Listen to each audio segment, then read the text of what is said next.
Our first film is Casino, Martin Scorsese's latest mobster story about the mafia's last days of running a major casino in Vegas. It's set in the 70s and 80s, and the film looks great, is memorably acted, and yet it breaks no new ground for Scorsese or his actors, and therefore, for all of the pyrotechnics, Casino is a bit of a letdown. At its best and most original, Casino is sort of a docudrama on the operation of a casino, as in this sequence narrated by the film's casino boss, Ace Rothstein, played by Robert De Niro. The boxmen are watching the dealers.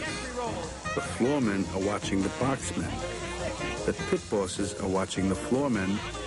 The shift bosses are watching the pit bosses. The casino manager is watching the shift bosses. I'm watching the casino manager, and the eye in the sky is watching us all. Now here's the well-acted but not very fresh part of the story, as De Niro's character has to deal with his always-in-trouble boyhood friend, an ultra-violent mob enforcer named Nicky Santoro, played by Joe Pesci. Oh, Well, it's a 50,000 marker. no. Don't just give him 10. That's it, 10. I'll be right down. It's going to come up with 10,000 just the way you want it. Get 10,000. 50,000. 50,000. Go get it. The weakest storyline in Casino is the love story involving De Niro and a femme fatale, a con artist, and hooker, played by Sharon Stone. What's the matter? What do you mean, what's the matter? I made a lot of money for you. I want my cut. What money? I've seen you spending from me. What money? Look at the stack of chips. Don't give me that. I want my I've been watching end. you all night. Don't give me that. And I want my money. Stole. I don't steal anything from you. Get lost, Ginger. Get lost. Get lost? Yes. Get lost? Yes. Well, how about that?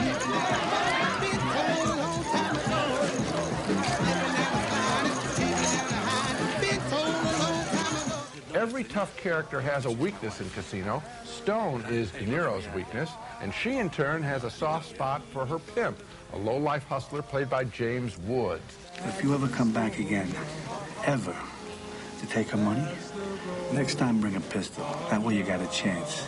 I loved looking at Casino. Each shot is beautifully composed, and the quasi-documentary scenes are sometimes thrilling. But the characters are familiar, based on the book by Goodfellas screenwriter Nicholas Pileggi. And as I watched this movie, repeatedly I felt that director Martin Scorsese, America's best, may have come to the end of this mob milieu. He's told this story in different times and places in much more exciting ways. One note, I wish that I could show you some of the many violent scenes in Casino, but the distributor isn't releasing any of the brutal beatings. They're trying to sell this as a love story, but as a love story, Casino doesn't work. So a mixed review, but ultimately, thumbs down for me. Thumbs down? Yep.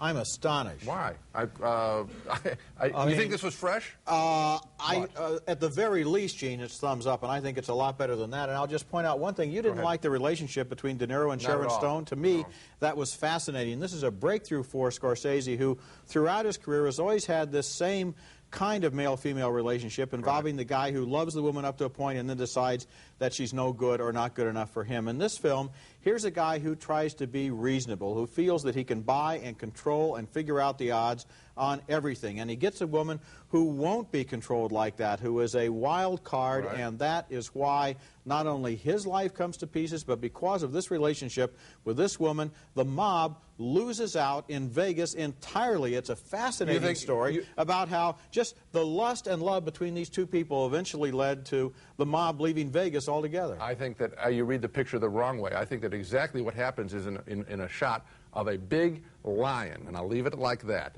You understand the dynamic that really pushed the mob out of Vegas. It was corporations, not one man's love you're story. talking about the fact that the junk bonds took over from the Teamsters Fund as a source of financing. That in itself is a fascinating other aspect to this movie. One of the things about the movie I liked is the amount of information it has, how the casinos operate, how they enforce security, how they took care of that guy at the blackjack table by giving him a phony heart attack so they could get him into the back room and pound on him for a while. This stuff is terrific. The docudrama stuff is all of the personal stories.